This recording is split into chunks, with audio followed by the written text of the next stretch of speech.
You are listening to the B.I.G Show with your hosts, Calvin and Garland. The B.I.G Show is a weekly breakdown of the sports world from a fan's perspective. Here are your hosts, Calvin and Garland. It is the big show. We up in here.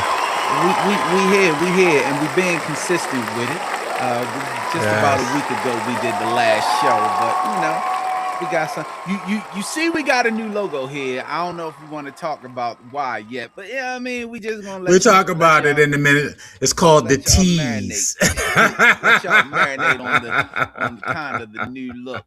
Hey man, we are live on YouTube right now. We're on all the podcast platforms. So when I drop this episode tomorrow, you will get to see our beautiful faces. If you have Spotify, if not, you'll just be able to hear our voice. I'm Calvin. That's my guy Garland over there. What you got going on, Garland? What's going on, fam? What's going on, Cal? It's summer. We about to enter the dog days of summer. About to try to get through August, to get through September. We got a little reprieve from the heat for a little bit. Look like humidity coming back towards the end of the week, and football. By in the next couple weeks, we'll be into college football, and then right after Labor Day, we'll be into the NFL, man. And then we ain't gotta make up stuff to talk about for the rest of the year. What about yourself? Hey man, just chilling out here. I yesterday my resolve was tested, my anger was tested, and I spent the rest of the day just relaxing and chilling, and I made it through. You know what I mean? I got to see how I got to put on my full Capricorn yesterday. I was able to rise above, and even today I got tested a little bit, but I handled it in a manner in which I'm not used to, because I drop some shit bombs and shit. Get your butt. I'm but yeah, I know. But no, man, it's all good on this end. It's all good. Good. I'm glad you ain't had to go total Calvin on somebody. If we don't know what we're talking about, tune into Come On Yo from last week, and you'll see the real total Calvin song. I'm glad you had to give him total Calvin. You got but you kind of had to be like Uncle Marvin on on Power. You had to. I did. I had to get his woosah on.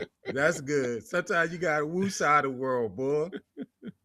That had you out here looking Marvin, crazy. though. Are you caught up on Kanan? I have not. You know what? Because the stick been acting a little crazy. I think the feds is on the stick. So I'm gonna leave it alone. But just know there's one more episode left, and Yeah, so I just been catching the little reels on social media. So that's all I'm gonna say about that. That's all I'm gonna say about that. So man, let's go ahead and get into it, because it's been a kind of little crazy sports day in Baltimore the last day or so, man. So so let's go ahead and jump into it. Monday was the Major League trade deadline, and the Orioles, probably one of the most active teams involved in a number of trades, and they made 4 moves over the trade deadline period. So one, they dealt pitcher Dean Bunn-Cain to Twins for a minor leaguer outfielder, 18-year-old. I believe he's from he might have been from the DR. I'm not quite sure. But, Bunn got here as a part of the Manny Machado deal. He was one of the 3 Dodgers players that came in exchange for Manny Machado. He was the only one that really made it to the big leagues. And he was mediocre at best, but he did, at least one player out of that trade made it to the league. And then also they traded outfielder Taylor Ward, who they traded for during the offseason to the Mariners for 3 pitchers. One is in the major leagues and the others are in the minor leagues. Taylor Ward, we were expecting a little bit more power when he came here the season before. He hit 36 home runs for the California Angels, or the Los Angeles Angels of Anaheim. And but we got here, he kind of lost his power. I think he only had 7 home runs doing at this point in the season, but his on base percentage was crazy. He was drawing a lot of walks. He was setting the table, getting on base a lot. But just as the Orioles, he was getting on base, but he was not scoring. And so, they traded him to the Mariners. He's going to play in the outfield. They're talking about he might possibly platoon in left field. They also traded pitcher Tyler Wells to the Tampa Bay Rays for a player as well. But the biggest trade that they made, I think, that had Baltimoreans, especially Baltimore fans, a little sick to their stomach, was a 3-time All-Star catcher Adley Rutschman. He was traded to the Boston Red Sox. Rutschman, who earned his 3rd All-Star nod with the Orioles this season, provided elite defense, and he had regained some of his old form at the plate this season. However, he became expendable in Baltimore when the Orioles signed young slugger Samuel Basallo to a long-term deal prior to the season. The former number 1 overall pick, Rutschman, who's 28, is under team control through the 2027 season. And so let's go ahead and just start with some grades, and then we'll get into some analysis. Wow, what grade would you give the Taylor Ward trade?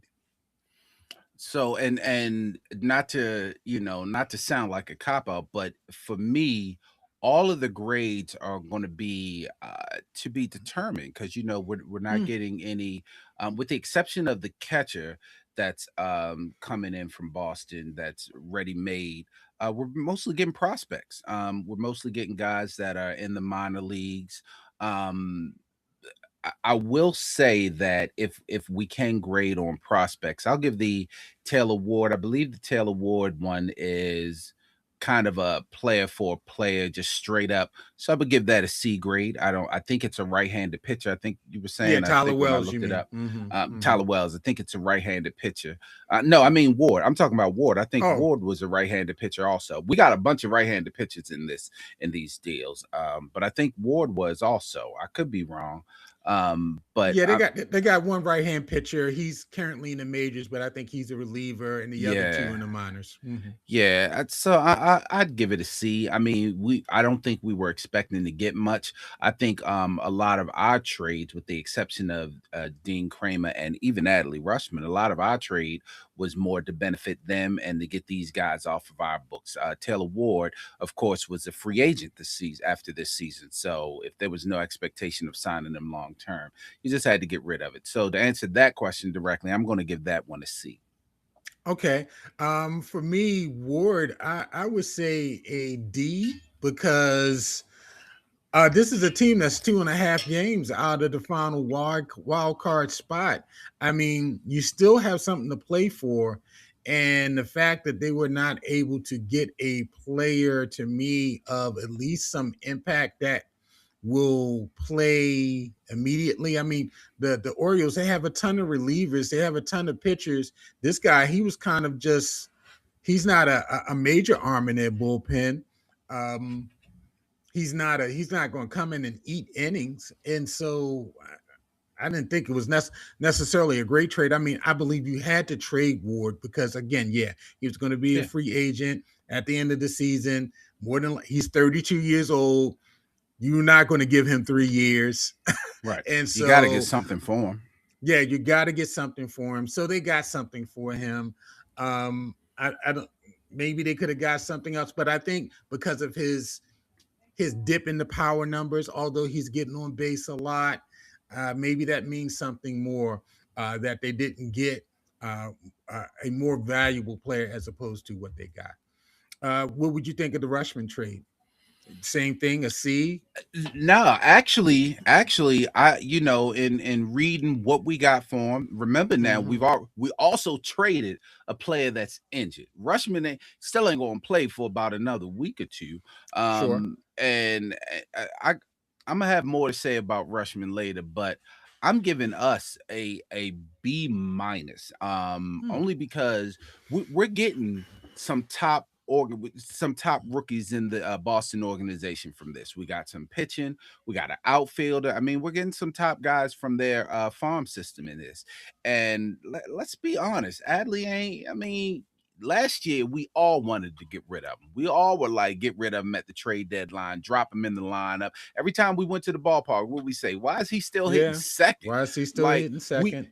we tend to forget that when it comes to now. Power numbers dipped. Yeah, and it's like he did better this year. Now he was top throwing runners out, but shit, we got Basayo there. I mean, both of them are hurt right now, but hey, man, then we were able to not only unload him, but we were able to also get rid of the catcher that we got in the trade for Dean Kramer. You know what I mean? And then we get their catcher. I mean, he ain't much better, but hey man, I'm gonna give it a B minus. I think that might work out in our favor. Not this season, of course, but that shit might work out in our favor. Yeah, I'm after sitting with the trade for a minute. I'm not as upset as a lot of other people are. You know, it was a lot of initial doom and gloom around this, but yeah, I agree with you. We are kind of overlooking the last couple seasons that Rushman's power numbers dipped. He was not driving in as many runs. He was not hitting as many home runs. Uh, Outside of this season, his defense hasn't been the greatest. He was throwing more runners out this year, and we saw that improvement. But the last two seasons, I mean, if you got on, you might as well just go ahead and take second. It was like slow pitch softball if you were batting in front of a woman. And so a lot of times, that was an automatic pass to second base once you got on first base against Adley catching. He has been injured a lot, so he's missed a lot of games.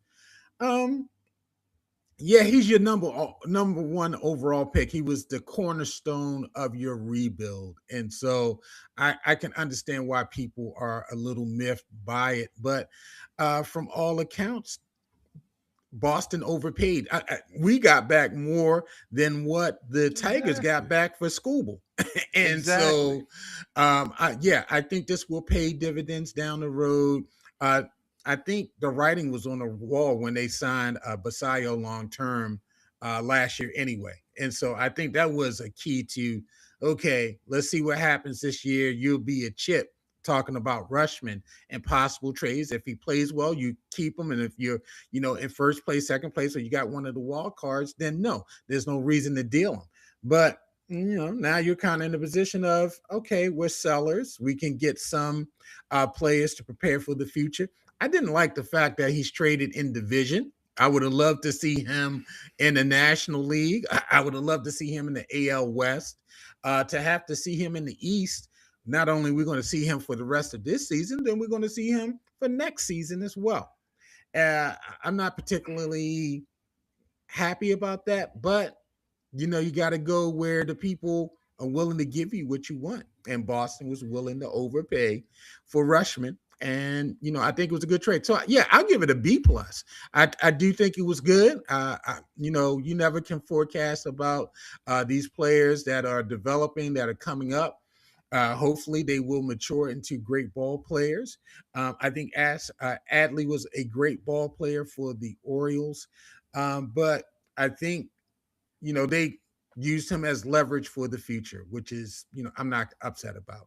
Yeah, and if the reports are accurate, they offered him extensions that he didn't want to sign. So why keep playing with this guy? He doesn't want to play. Also, yeah, he may be locked in next season, but we don't even know if there's going to be a next season. And right now, the players union or the owners haven't decided if next season, whether there's a lockout or not, is going to count against the tenure. Because if next season there's a lockout and it still counts against the tenure, then actually this year would have been his final year under team control. Because if they don't play next year, then we lose them anyway.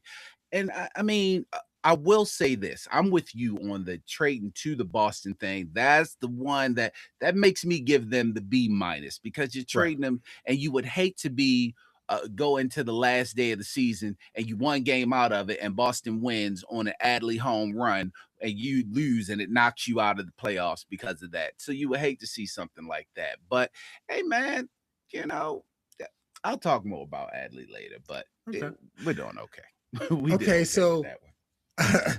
I would say, talking about, Adley and being a cornerstone of the rebuild, and with this trade of Adley, would it be appropriate to say that the Orioles rebuild was a failure?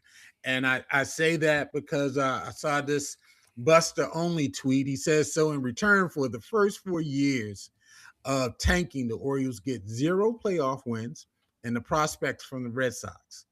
Make it make sense. Well, the ownership at that time made a lot of money. What do you think this says in terms of that rebuild? The Orioles, they went through a tough time. They lost 100 games a couple times. The whole thing was to tank to get the top players. They got Adley Rutschman. They got Gunnar. They got Holiday. They went out and got some pitching. They did a couple different things, built up a good little team, made the playoffs 2 years in a row. We thought, okay, they're about to take off. This tanking actually worked, and it's gone backwards. It's regressed. 2 years missed playoffs, probably missed this year for a third straight year. Although you went out and you signed Pete Alonso, you signed your pitcher, you gave him a deal to keep him long term. You got Basayo, you still got Holiday under control, you still got Gunnar under control, but those guys are not really pop for you. What do you think this says about that rebuild? Would you say the rebuild was a failure? Hey man, the Angelos effect really be rubbing these white reporters the wrong way, because I believe Buster and Angelos didn't have a good relationship. Stop it, Buster. Now I will agree it didn't bring on the dividends that you wanted, but you're talking about a team that had 100 losses. We have not seen 100 losses since then. Although we didn't win any playoff games, we were number 1 in the AL one year. We made the playoffs the next year. Again, we haven't seen 100 losses. Last year was probably the year that was the most disappointing. This year, we ain't doing so well, but again, we're still 2.5 games out of a wild card spot. So just to say that, oh, that's all you got out of it, and some prospects from the Red Sox. Well, we just talked about how these prospects are top prospects from the Red Sox. So I don't call this a failure. Again, we may not have gotten out of it what we expected and wanted, but even though Adley was the cornerstone, you still got Jackson, you still got Gunnar, you still got Westberg, even though he's hurt. You still got Colton Cowles. I mean, you still got a lot of these guys, a lot of these young guys that they can still build around. So no, it's not a failure. And of course, they're going to make a lot of money. That's the name of the game, Buster. Stop it, Buster. Buster grinding that axe a little bit. I think he's taking it to the extreme. It's not a failure. It's not what we wanted, but it's not a failure. I would tend to agree with Buster. I think it was a failure. I mean, I'm sorry. I do. They went out and they got Burns. They traded for Burns. You gave away a young asset for Burns, probably a player in Ortiz that probably could be playing third base for you right now, who's played relatively okay for the Brewers. I would say this. The reason why I say it's a failure is because a lot of the moves that they made have not really worked out. The players that they've chosen over others on the farm. Okay, you stock the farm with all of these great players, and then you still have to start making some decisions. Who you're going to keep, who you're going to let go. And a lot of the players that they decided to keep have not performed. Cowser, Kurtzstat, I still don't know where he is. You mentioned the third baseman. He hasn't played in 2 years. Mayo, He reminds me of you remember Mark Reynolds? I do. Play first Mark base. Reynolds either struck Long out curly locks. Yes, he either struck out or hit a home run occasionally. That is Mayo. Holiday has finally realized you don't have to, every swing doesn't have to be a home run. So he's finally coming around. I think Basayo, he's going to be good, but he still needs a lot of plate discipline. Bradish, I I think, yeah, they had a plan, and then they start choosing players who to keep, who to let go, and a lot of the players that they kept just have not produced. And I don't think they should be at the current stage that they are. I mean, they have regressed. They have regressed terribly. And we're looking at another year of no playoffs. We're looking at next year of we're not sure what's going on. You with can't labor. Say no playoffs. I can say this it. Year. Thank it's that 2.5 games out. I'm gonna say it, and I hope people take it down. They are not going to make the playoffs. I like to keep receipts. Yes, I like to keep receipts. I like to keep the receipts. I know if they you make will pull the this playoffs, back up. Keep the receipts. Keep the receipts. But no, let's keep it. So let me ask you this. What players have they moved on from that you can say would have made a difference? Because you mentioned Corbin Burns. The year Burns played with us, he was top notch. He's been hurt since then.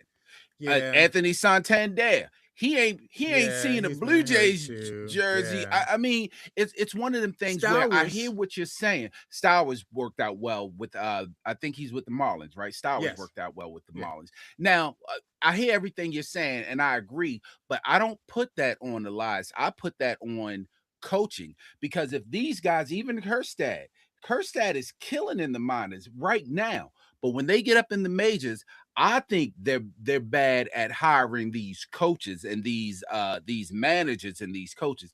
That's where I think the failure is. I don't think the failure is in the players, because the guys are in the farm system killing. Look at when Jackson came up. Jackson was in the farm system killing. As soon as he came up, he kept striking out. It's something about putting on that Major League Oriole jersey that's not quite connecting to their minor league performances. And I think that's coaching and management. I don't think it's the players, where I don't think it's necessarily Elias. I just don't think it's necessarily what he chooses. I think it's the people that they put around them. Now that's just my humble opinion. Okay. If we make the playoffs this year, that's 3 playoffs out of the last 4 years, and you still think it would be a failure? That's if they make it, but they're not going to make it. Okay. They're not going to make it. So I'm not worried about that. Like, what did we say about this team? They win 5 games and they lose 10. Then they lose 39. Right.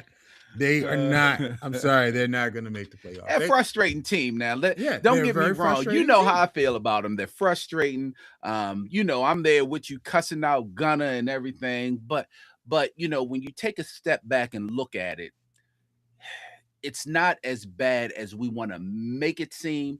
It's bad for our expectations, but it's not as bad as we want to make it seem. Okay. All right, man, let's talk about the trade that everybody has been talking about that really took place. And it's kind of like the rich are getting richer. Skubal, he's going to the Dodgers, as we all know. The Dodgers acquired Tarek Skubal from the Detroit Tigers for 3 top 30 minor league prospects. Skubal, who's a 2-time Cy Young Award winner, joins the top pitching staff of the best team in Major League Baseball. And so, this whole trade has, sparked a whole lot of discussion about, baseball needs a salary cap and all of these other things. Let me ask you this. What is your opinion? Does baseball need a salary cap, or are the Dodgers just better than everyone else? Yeah, man. So let me give y'all a little insight. Garland already know my opinion, because we've been fussing about this ever since this trade happened. Now, let me just say this, because, I believe there needs to be some sort of salary cap. And when I say salary cap, let me just say maybe a salary floor. That doesn't necessarily be a hard cap, but there should not be a way that the LA Klarnas can keep deferring all these payments, these buy now, pay later. LA Klarnas. The LA Klarnas, yeah, the buy now, pay later team. But the moves. But that would not have happened. That doesn't necessarily have anything to do with Scooble's trade, because he's still under his, I believe he's making about $10.5 million for the remainder of this year. So that wouldn't have affected him. We're thinking, most of us that are talking about some sort of salary designation, we're thinking about when he gets to sign his free agent deal, is he going to extend with the Dodgers? However, had Shohei, had Mookie, had the other Japanese pitchers, had their lineup not been able to defer this payment, they still may not have been able to afford Scooble in this whole rotation thing. You know what I mean? It's just the rich are getting richer. So there has to be some sort of, it's got to be spread out evenly to the teams. When you look at our team, the Orioles, we have to rely on prospects because clearly they're not spending money for high-powered free agents in the offseason. And we see that year after year after year. I mean, look at your pitching lineup, your pitching rotation for the Dodgers. You don't think we should be able to jump on one or two of those pitches or be in the running for them? We're not even in the running because these guys are getting damn near billions of dollars deferred later. They're going to get paid later. So, yeah, there has to be some sort of salary restriction, something has to come into play. I think is that these other teams are cheap. They don't want to spend the money. I mean, Brewers, you're in position to possibly win a World Series this year. You have a couple other teams that could possibly be in the running for it. And basically, the Dodgers gave up nobody to get a 2-time Cy Young Award winner.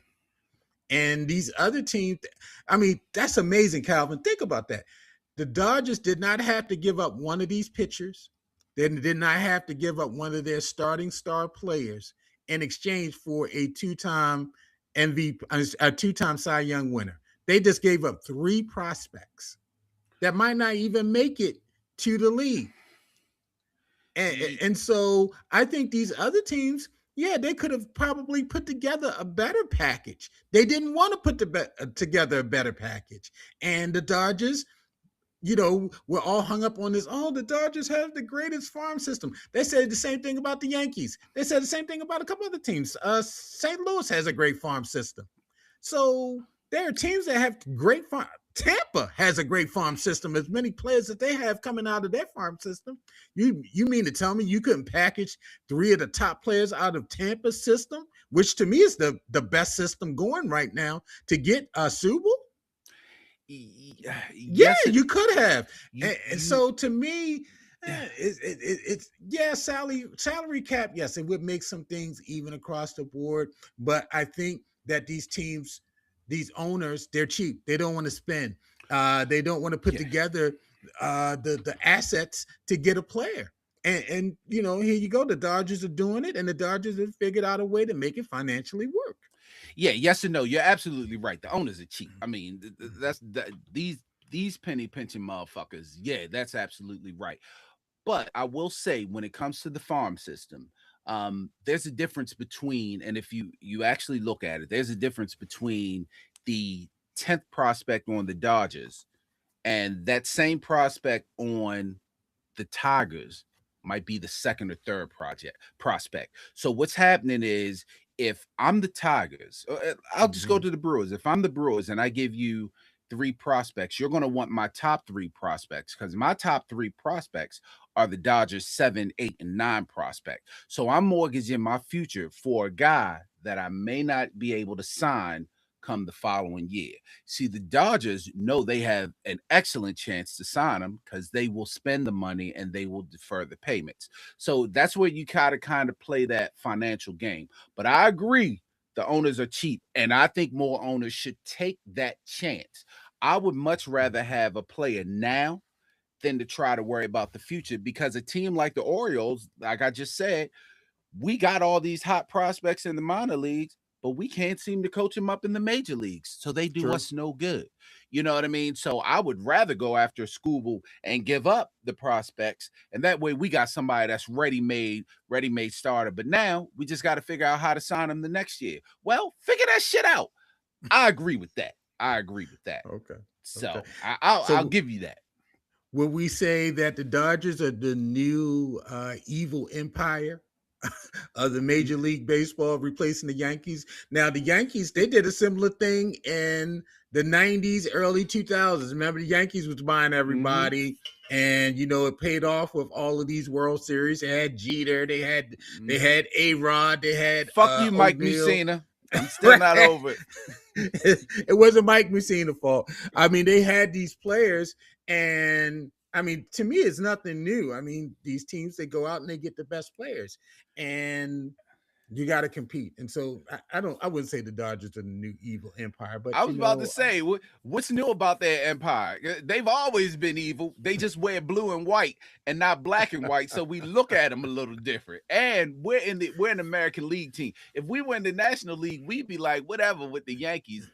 Fuck the Dodgers. We'd be screaming about the Dodgers, probably. We definitely would be screaming about the Dodgers. But we'll see what happens. I mean, now, this is another one. He's going to be a free agent at the end of the year. That's when, depending on what happens with labor, will he be re-signed by? I don't really think the Dodgers, Matt, I don't think the Dodgers care if he resigns. They don't, because they don't have to. They don't have to. Looking at this, take Subel out of that potential starting pitcher, they're still good. They don't even have to worry about Subel coming back. Okay, so we'll see what happens with them next season. All right, man, let's move on to the next thing. Hey, man, a big thing happened. The Ravens had your boy out at camp today. It was a big thing. I was out there with the cheerleaders, out there with my youngest who got my face and my smile. And you see us out there at the castle and whatnot. It was a beautiful day, great weather, out there chilling in the stands, watching practice. Those rookies look good. The rookie wide receivers, Jacoby Lane, he made a couple one-hand grabs. Jonte Webster, who they picked up from Colorado last year, that played for Coach Subprime, he looked good out there as a receiver. Defense was very dominant, but it's early. I mean, they're not showing much on the offensive side, at least in these public practices. And so, it was just a great day. It's a great organization, beautiful facility. Everybody was just so nice, from parking in Owens Mills to getting on the shuttle over to the castle, the Under Armour training center where the Ravens practice. They call it the castle here. It's a beautiful facility, and just A1 from parking to getting to the facility, to going in, a whole bunch of pictures, people just greeting us. Take your chair. I did bring a chair, and I asked them, could I bring it? They didn't allow anybody to bring chairs. Oh, they didn't. Okay, yeah, they didn't. That's just for the club level people. See, my co-host, who's also known as Club Level Cal. A lot of times y'all don't see that on the broadcast. It's CLC. If you see CLC under his picture, that's what CLC stands for. It's Club Level Cal. It's because my co-host, he's kind of what you would call a snob. Oh yeah, I was going to let you finish, and I was going to be like, coming from a Raven snub, your experience was so cute. Right? It was cute for me. Yeah, he would have been sitting in the club level, like we were sitting, and it was a bunch of people in the main building out on the terrace watching the practice. And my daughter says to me, "Daddy, who do you think those people are?" And I was like, "That's Club Level Cal." And the other people who are club level people, they get to stand up on the terrace of the castle and watch practice. They don't have to sit amongst the peons like me and you sitting up here in these stands and whatnot with all the crowded people and all that stuff. So yeah, the regular man, I had this, I was sitting amongst the people, the lumpen proletariat as they're known, but the upper crust, CLC, Calvin, he would be sitting on the other side.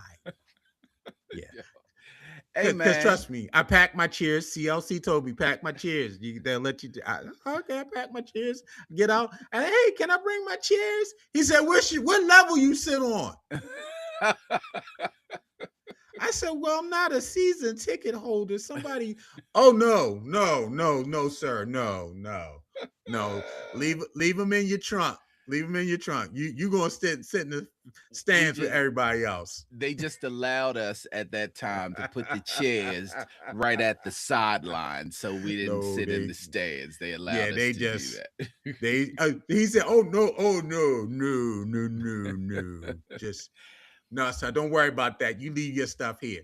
But something else happened at the castle that's probably more significant than me being there. Your boy Zay Flowers, he agreed to a 4-year extension with the Ravens. The deal for the 2-time Pro Bowler is $140 million, and it includes $108 million guaranteed, both of which are records for a Ravens wide receiver. The average of $35 million per season ties him with Minnesota's Justin Jefferson as the NFL's 4th highest paid wide receiver. Flowers becomes the 2nd highest paid player on the Ravens behind quarterback Lamar Jackson. And Flowers, who will turn 26 next month, solidified himself as Jackson's most trusted target last season. His over 1,200 yards receiving accounted for just about 37% of the Ravens' total receiving yards, which was the 2nd highest share by any player in 2025, behind Seattle's Jackson Smith-Njigba, who led the Seattle Seahawks with 44% of the share of receptions for his team. What do you think about this extension for Zay? Hey, man, with big money comes big responsibility. I think he's well deserved of the money. He's 24, 26 years old right now. Yes, so 26. He has a lot. He has a lot in front of him. We want him to take that next step, and that's a step forward, Zay, not that step backwards that you always take. You take that next step forward. When you catch the ball, go forward. Go. Say it again. Go forward. Take a step forward. Take a step forward. Go forward. Literally, don't go sideways. Go forward. Yeah, north and south, not east and west. Well, you know what? Don't even worry about south. North. Go north always. But no, man, we're going to be expecting. We were already expecting bigger things from him anyway. Only because he's going into this will be his 4th season. This will be his 4th season. And they did need to sign him. They need to secure him. You didn't want him to go into this. This would be that year where he's kind of like in limbo, or you're going to. They were going to pick up his option and all that, so you did want to sign him there. I think it's a good job, man. Just real quick on practice. We went to the College Park practice Saturday. Now the other practice we went to was more of the training camp, the voluntary training camp, and a lot of them were there. So we got to see the receivers up close, and you're right, they were good. But when we went to the actual practice, at College Park, just of note, because they always try to find something to give you a note. Lamar Jackson got picked once and almost got picked the second time, and I can't remember who it was. I believe he was number 38. I was trying to see his last name. Yeah. He's been having a hot training camp. They've been talking about him a lot. Yeah, and of most significance, which is barely in the headlines, Tyler Luke missed 2 long field goals on Saturday. So all of you, you know what I say, lose. Because every time he get out the kick, we're about to lose. Calvin hated when he used to hear that in the stadium. He didn't earn it. He did not earn it. You gotta earn chance. He did not earn it, and then he didn't live up to it. He's the Ravens Cowser. Move. Exactly. Then they was like, before the season, they was like, after we say that, when he make it, let's say, Luke, there it is. Well, guess what? We ain't said in that Pittsburgh game. No. We said lose. There it is.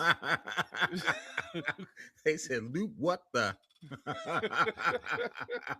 How in the? And then fucking John Harbaugh coddling him after the game like he a white woman. Come on, Tyler. Won't you just lay on my bosom and it'll be okay? We only just not made the playoffs again. Yeah. You only got Lamar Jackson going to be criticized again. You only make the calls for my job to be gone again. So come on, rest your head in my bosom, buddy. Get the fuck out of here. I'm so glad he gone too. I don't know. Hey, they love him up in New York. He's coaching them up. Hey, he's setting the tempo for the camp. They loving him. They love him up there. Wait a minute. Do we got? I think the number was 4 the last time I heard. Wasn't it 4 people that were already on injured reserve because of his voluntary training camp practices? He driving them. They loving the Tony.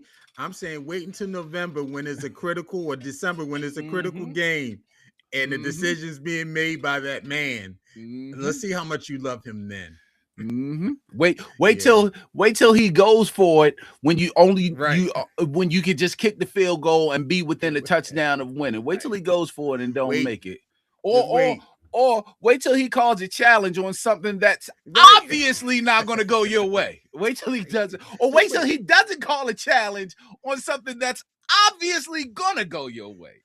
Just wait till he puts Daniel Falale in and never takes him out. I forgot he has Falale in. The guy that he said, he's doing extremely well. I think he's playing very well. Just wait till he puts Falale in. And never takes him out. I want to see how much y'all guys love him up there in the tri-state. Yeah. Hey, man, your boy Bijan Johnson also, Bijan Robinson. He also got a big payday today. 2-time Did he get Pro his Bowler. payday? Okay. Yeah, he reached an agreement with Atlanta Falcons, 3-year extension worth up to $75 million. That will make him the highest paid running back in NFL history. Of course, that'll last until next week when Jahmyr Gibbs gets his money next week. Robinson will receive $51 million guaranteed. So shout out to Bijan. Yeah, that's what's up. He out here looking like he looked like at first he looked like Aladdin. The genie in Aladdin, but then he looked like the guy from Mortal Kombat too, the monster from Mortal Kombat that got the 6 arms. Like, bro, go to the barbershop and get that thing cut off. Now you got some money. Hey, fantasy football players, Bijan Robinson is a lock in your lineups. Same with Jahmyr Gibbs. Lineup locks. They're gonna put some numbers up. Hey, they play the Ravens this season on Sunday Night Football, as a matter of fact. Yeah, it might go to that game.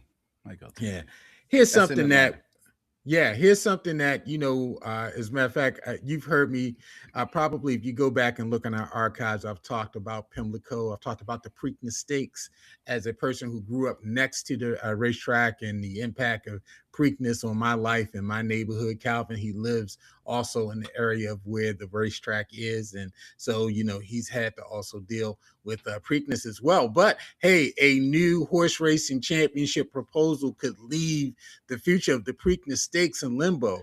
If you've been here locally in Baltimore, you know that the state and the city has been fighting with the ownership of the Preakness to get the Preakness to keep it here in Baltimore.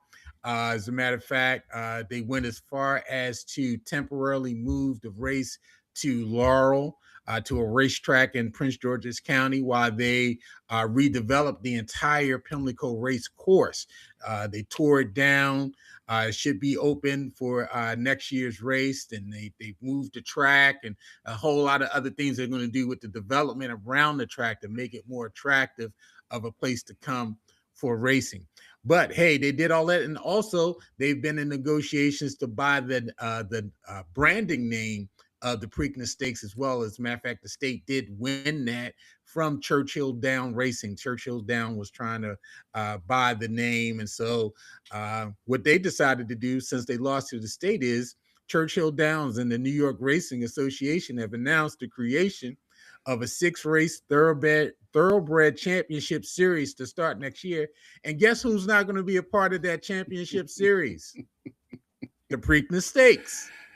Yes, the series will start with the Kentucky Derby on May 1st and jumped to the Belmont in New York. It would also include 4 more races, with the championship race back at Churchill Downs in September. The schedule doesn't include a race at Pimlico Racecourse in Baltimore. It wasn't immediately clear how the Preakness in Pimlico might be impacted by this new racing series. I can tell you, this is not a good look right now for the state, for the city. They put hundreds of millions of dollars into this, and hey, well, at least they got the Black Party that's done at the Preakness, Afro Preak. Well, hey, at least Black people are gonna come for Afro Preak. We're gonna come for the party. But Calvin, what do you think happens now, man? But it sounds like you're mad with us being Maryland, the state of Maryland. I'm not mad. I'm not mad with the state of Maryland. I think maybe we did not see this on the horizon, and not seeing this on the horizon maybe was not a good thing. It gets a little tricky when you get governments trying to take over private sector things, and they were banking that this race in the middle was always going to stay there, and they didn't realize that basically Belmont and Churchill Downs said, we don't need you. As a matter of fact, we wasn't getting the best horses because the race was too close to Churchill Downs. I think the Preakness was like 2 weeks or maybe 3 weeks after. Everything the Kentucky, after the Kentucky Derby, and so most of the winners of the Kentucky Derby was skipping the Preakness because they didn't want to put their horses in it because the race was too close, and they were just waiting for Belmont. So basically, they just said, "Well, hey, since most of the winners of the Kentucky Derby are waiting for Belmont anyway, why do we need the Preakness?" And we thought that the Preakness was always going to be a significant race. Well, that's only happened in the last couple years, and then 2022, where the winner of the Kentucky Derby skipped the Preakness. Now, the issue really is it's one of them old guard things, because the state had already owned the Preakness, and what happened, they were losing it, and so Churchill Downs came in, but state had first right of refusal, so they decided to exercise that first right and make that money and get it back. But they were also in some sort of, I don't want to say handshake agreement, but some sort of kind of, yeah, we'll extend ours out a few more weeks to give you like a month to 5 weeks to run the crown, the middle jewel of the Triple Crown, which is the Preakness, and then Belmont would extend out some more after that.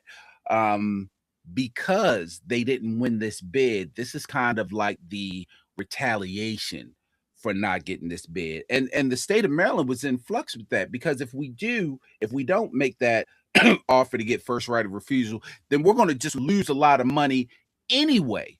Now, the race is still going to be run. It's just not going to be part of the traditional Triple Crown. That's why they're doing a whole new type of championship race. I hate to say this, but we talk about in baseball a lot of that old guard mentality, a lot of that tuck your shirt in, stop turning your head. And when we're talking about that, we're looking at these old white men. Now you got this progressive black governor in this progressive black city, this mostly black city, that's black man, really harping on, we need to keep this Preakness here because it's part of our culture, it's part of the fabric of the city. We want to make sure that it stays here. And they're looking at it like, oh, well, if we don't own it, then screw it. We're going to take our shit, we're going to take our ball and play with somebody else. Y'all deal with what y'all want to deal with. It doesn't seem like it's going to get worked out. I guarantee you, if we were a red state, none of this would be happening. If we were a red state, none of this would be happening. I can almost guarantee you that. That's interesting. I can subscribe to that. I can subscribe to that theory, Calvin. I just think, just in hindsight, somebody should have been kind of watching that and thinking about that. And I think it just diminishes the impact of the really Preakness. Does. You are absolutely correct. We're not going to see. I mean, I know Bob Baffert, he came out and said, yeah, I'm going to run a horse or whatever. But because there's not a whole bunch of money in horse racing like it used to be back in the 30s, 40s, and 50s and things like that, you're going to go where the money is. And if the stakes is in this thoroughbred series, you're going to run your horse in that. And if the Preakness kind of interferes with that schedule, you're going to pick the money over the Preakness. Absolutely. So either Preakness is going to have a whole bunch of money to keep people coming. I'm just looking at the recent trends. Since 2018, you've had three Kentucky Derby winners skip the Preakness. As a matter of fact, the last 2 years back to back, you had the winner of the Kentucky Derby and 2022. They were the and 2022. Yeah, and so those are the three, and so yeah, I this is a blow because, like, again, the state and the city has made a lot of investment in the redevelopment of Pimlico. And now that you're taking the significance out of the Preakness Stakes, which is basically the only race that's run there. We didn't say that. If you live in Baltimore, Pimlico used to have an active spring racing calendar. That hadn't happened in over a decade or so. So really, Preakness is the only race that they have during the year. And maybe the Susan, the Black-Eyed Susan, the Black-Eyed Susan race. That's about it. I'm glad you mentioned that, because that was going to be my next thing. So they're not quite sure after the Preakness leaves Laurel. Well, this year it's going to leave. They're not sure what they're going to do with Laurel. And for anyone, a lot of us aren't into horse racing. I'm not a horse racing aficionado, but I'm interested in what happens in my city and my state. And I say that because, just to kind of relate it to, let's say, baseball, what just happened is the Orioles went from the major leagues to a minor league team. So now when horses are going to start running the Preakness, they might be there. I don't, and I'm just throwing this number out. It might be a race for 2-year-olds, a race for 3-year-old horses, which aren't the top-notch horses that are going to be running in what would normally be the original Triple Crown. Even though it's still going to be part of the Triple Crown by name, they'll figure out a way to change that also. So with that being stated, there are a lot of races run at Laurel. Hopefully what Baltimore and the state of Maryland can do is get these races to all now plug back into Pimlico. It's still not going to be the exposure and the weight of having a Preakness Stakes part of a Triple Crown, but you got to start from somewhere, because clearly they are really trying to stick it to us for keeping the race under state control. And it's a shame, you know what I mean? Rich people just don't want to see anyone else thrive but themselves. And, that's a capitalist society. It's not much I can say. We can hate it, but they're not playing against the rules. Although I do think, from what I was reading, I do think that there was some sort of agreement that just needed to be signed and solidified, that they all went back on, because the state now once again owns the Preakness. Right. All right. Now we're at the point of the show that everybody loves. Come on, yo. Would you want to go first? Or you want me to go first? Listen, I got 2 come on yos. So let me bookmark mine. I'll start. I'll let you get one, and then I'll come back with one. Is that okay? Okay, that works. That's all right. That's that works. And let me start by saying this: get the drums ready. Get the drums ready. Okay, let me get the drums ready. But not for this one, for the last one, for my finale. Right. Let me start. Right. My first come on, yo, is come on, Baltimore Orioles and Baltimore fans. You motherfuckers act like Adley Rushman was the second coming of Babe Ruth. They traded him, and South Baltimore, these white boys are losing their fucking mind. Oh my God, I will never go back down to the fucking stadium again. Fuck the O's. I'll never go back. They should have never. They're a fucking failure. Elias needs to be strung up and hung. Why the fuck would you let our best player go? Where's all this energy for Gunner's bum ass? He's still on the team. He's still on the team. Why don't you brother him now? And the Orioles, come on, Orioles are like, hey, they're showing his draft day, his announcement, and thank you for your service. You the motherfuckers that got rid of him. Don't get rid of me and thank me. And he only been with the team a little over 4 years. Y'all act like he been here 20 years. Like he, you know what the Orioles are going to do? They're going to put him in the Oriole Hall of Fame after he becomes a Red Sox Hall of Fame, and they're going to put him in the Oriole Hall of Fame. Because you niggas, I keep saying niggas because it ain't well, it's some of you niggas too. Y'all are going crazy. You know what? Come on, yo. Fuck the Orioles and fuck Adley Rushman. Like, we still 2.5 games out. They act like because they shipped Adley Rushman out, now we're all of a sudden 15 games out of the wild card spot. We're still 2.5 games out. And by the way, I'm not sure. Maybe you all weren't keeping up. But Adley Rushman ain't played in almost a month.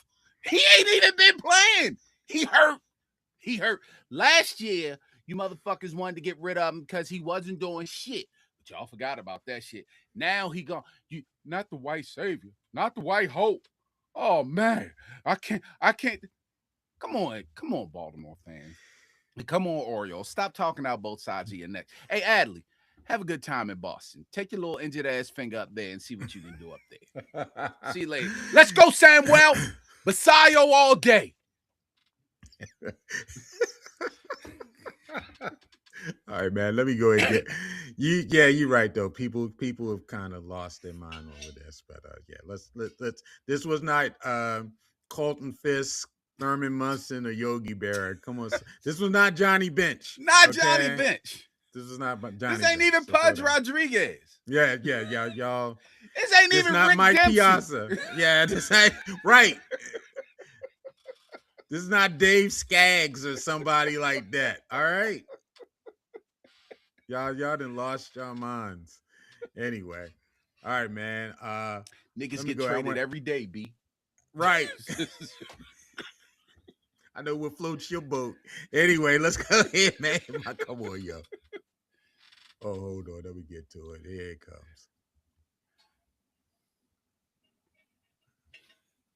Tonight's education report, Tuskegee University is rolling out a new dress code for students. In a letter from President Mark Brown, students are now required to arrive on campus with a business suit and appropriate shoes if they're going to attend a business meeting. The letter also says students may not wear revealing clothes in class, in the cafeteria, or in official settings like convocation. And certain items, including bedroom shoes, bonnets, and do-rags, are not allowed in class or in the cafeteria. All right. Come on, yo. Now, these dress codes at the HBCUs. Now, Tuskegee, as the clip said, recently ignited an online firestorm after the historically Black university in Alabama announced new dress code guidelines for students banning bonnets, do-rags, and slippers in classrooms and the cafeteria. Tuskegee leaders and other advocates of the policy say the new dress code prepares students for the professional world post-college.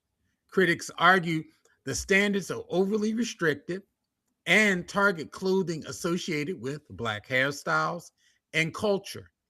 Some Black scholars say the news is going viral because it hit a raw nerve, an ongoing conversation about respectability politics within Black communities, particularly at HBCUs, and a growing generational divide on the topic.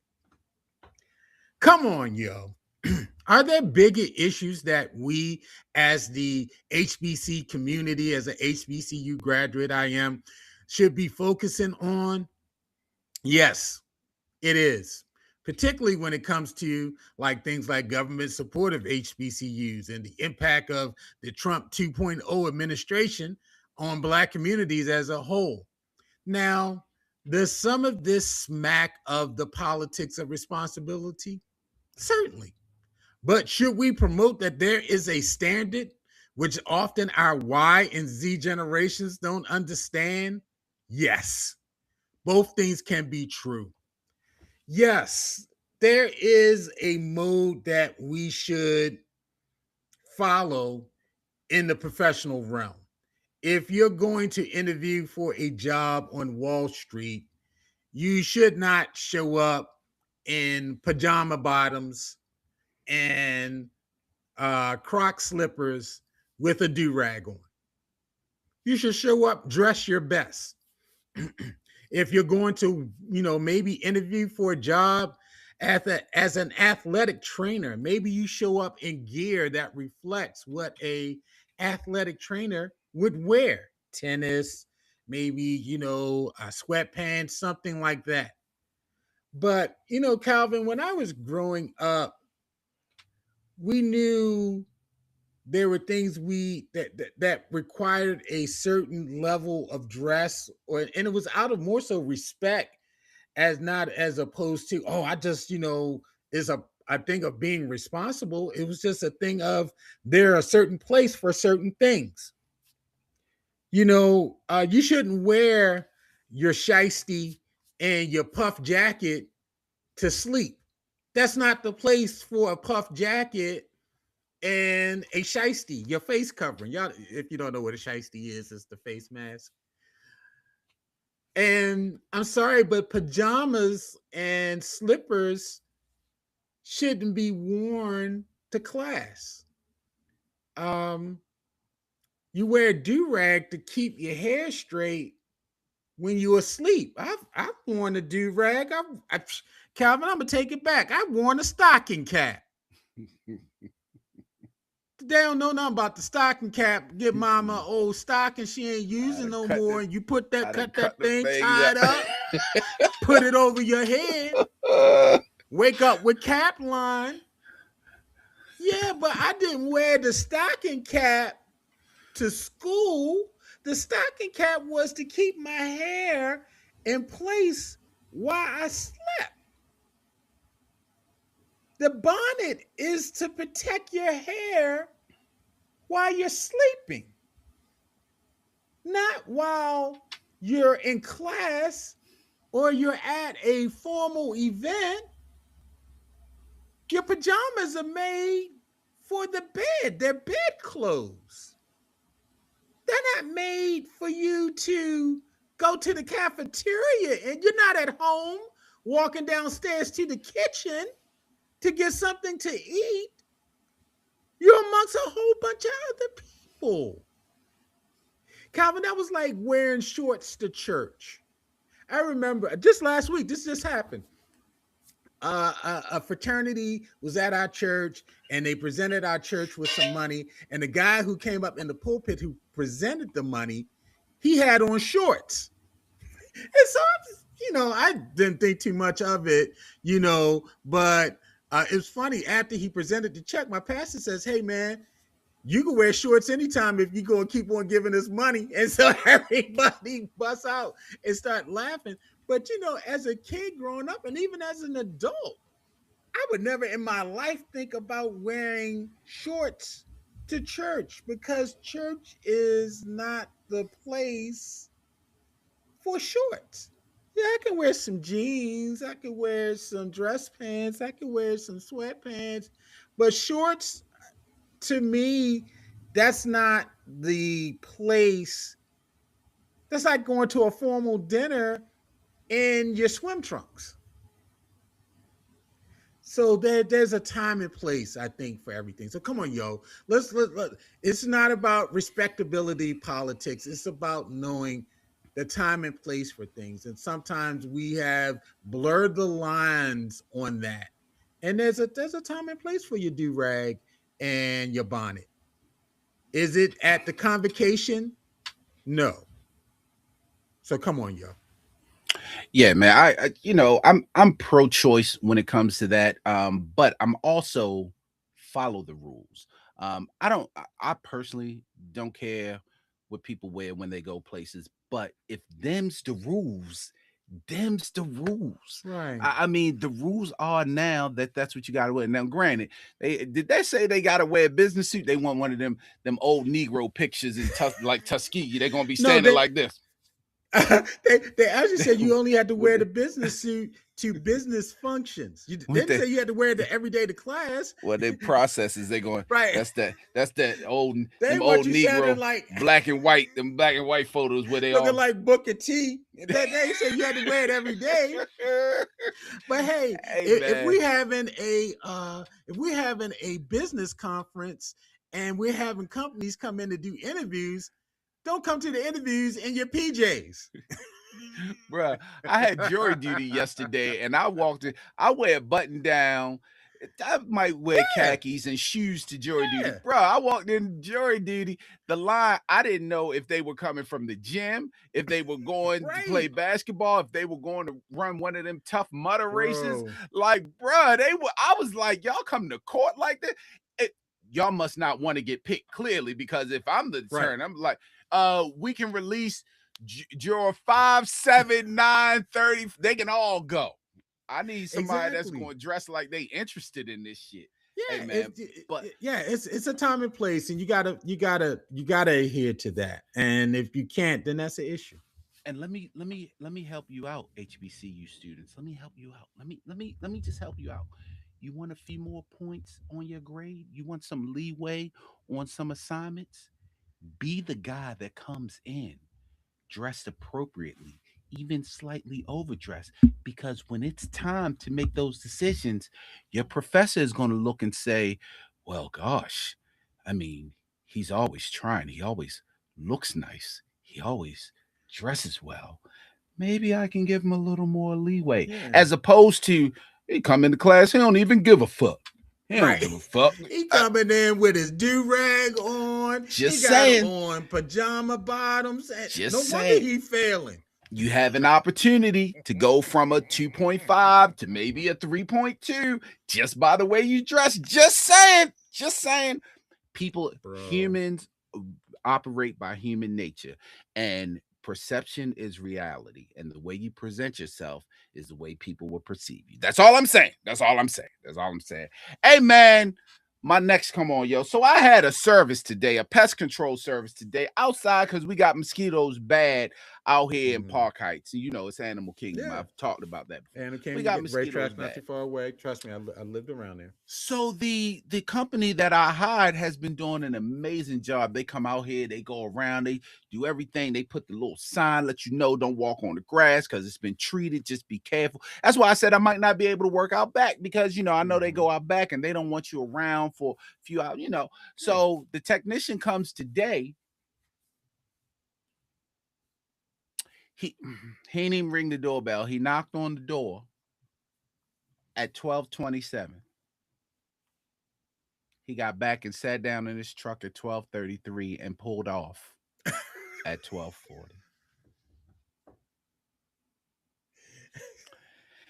Now, my previous two technicians were Tom and Jared. Tom and Jared. Was one real short and the other not Jerry, Jared. Oh, okay. Jared. All right, Tom and Jared. Okay. And you can imagine what color their skin was. You can imagine. Subway Jared. Yeah. You can imagine what color their skin was. Well, this is my third technician. But yeah. This is my third technician. No, not Jerome. Hit the.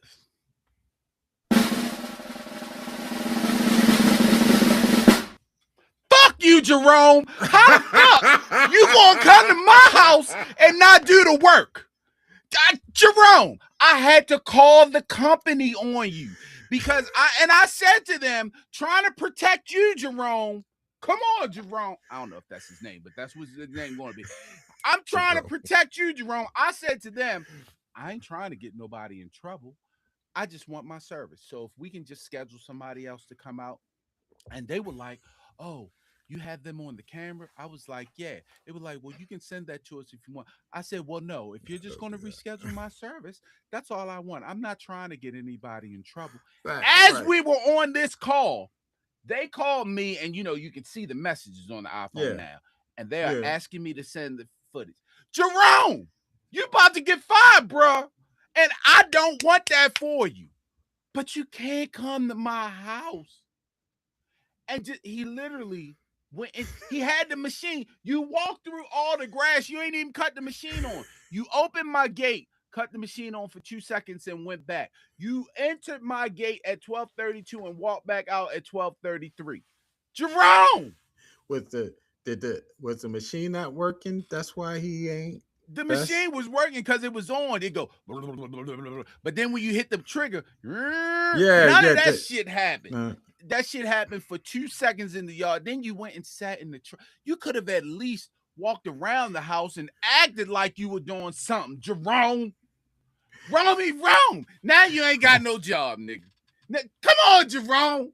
Now you ain't got no job. Rome. Now I got the call. Listen, I'm gonna try to wait until tomorrow, and because now they want to send the manager out. I don't want to talk to nobody, Jerome.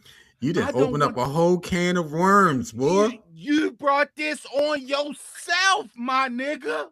I don't want to do this to you. I just want my service. Now the manager gotta come out. They want the camera. The manager gotta come out. I'm gonna try to act like I lost the camera.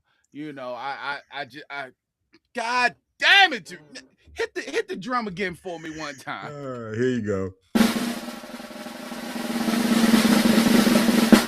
God damn it, Jerome! Look what you're making me do. You know what? I'm done. That's a shame. Hey, y'all, that's another show. Hey, we got some news for y'all. Let's let this clap. Thank you. We started this endeavor, man. It was because of the pandemic. The pandemic, we did lose some people in the pandemic, but one of the things we got out of the pandemic was a lot of creativity and people, taking chances to do stuff. And so, sitting at home, wondering if you're going to be living through the week and scared to go to the store, and make you very creative. And so we started with The Last Dance, talking about The Last Dance, the documentary, and then we expanded to TV shows, and then we eventually ended up where we've been for the last couple of years with sports. But one of the things that we haven't been able to do because we got jobs, we got lives, we got spouses and children and all those things. We try to do the best we can to give a quality show, but we know that there's another level of quality out there that we just was not able to achieve. And so just the other day, we had a great conversation with a local podcast producer, and they are interested in bringing us on in this show to be a part of their podcast network, the Be More Podcast Network. And so starting later this month, we'll be transitioning to the Be More Podcast Network, where they'll be editing and recording our shows for us, doing reels, all of those different things that we would love to do. But, we got real professional jobs. We actually now have someone who's going to be collaborating with us to do those very things, to get us more promotion out there, to get the word out more about what we're doing. And so, we're very grateful for the opportunity. We're looking forward to the partnership with Sandy and her partner there and the Be More podcast crew. And they have a studio. As a matter of fact, we've been on their sports show a couple times. You've seen we've done some cross-pollinating a couple times. I've been on there. Me and Calvin have both been on there together. And so a spot is open, and they would love for us to be a part of their team. And so we're going to do it, and we're looking forward to it. And so, Cal, did you have anything you wanted to say? Yeah, man, definitely looking forward to the opportunity. But we definitely want to be able to upgrade what we're doing as far as Yes. the appearance that you see, the exposure that we get. You'll get to see better lighting. You'll get to see better studio Right. background. You won't be seeing this crappy background behind me. And we're actually joining. We're joining a brand that has some other podcasts in the house. Yes. So we're looking forward to meeting the new podcast family and then getting more people to come to us. So we want to thank everybody that has been with us since day one, even if you're casually in and out, even if you just ask us about it, we know that you've been around, that you've thought about us. So I often get people, hey, how's the podcast going, this and that, whether you watch it or not. But now we definitely want you to actually subscribe and watch it. We'll even be able to start putting out clips now. So you may not even get to watch the whole thing, but you'll get to see some clips, and that clip may interest you to find out a little more. So we're definitely looking forward to the opportunity, and hoping that you all are looking forward to it for us also. Definitely. Calvin's still going to be cursing. I'm still going to be angry. And that was one of the first questions I asked. That's one of the first questions. Can I keep cussing? They was like, yeah. He's like, all right, we can do it. We're outside. So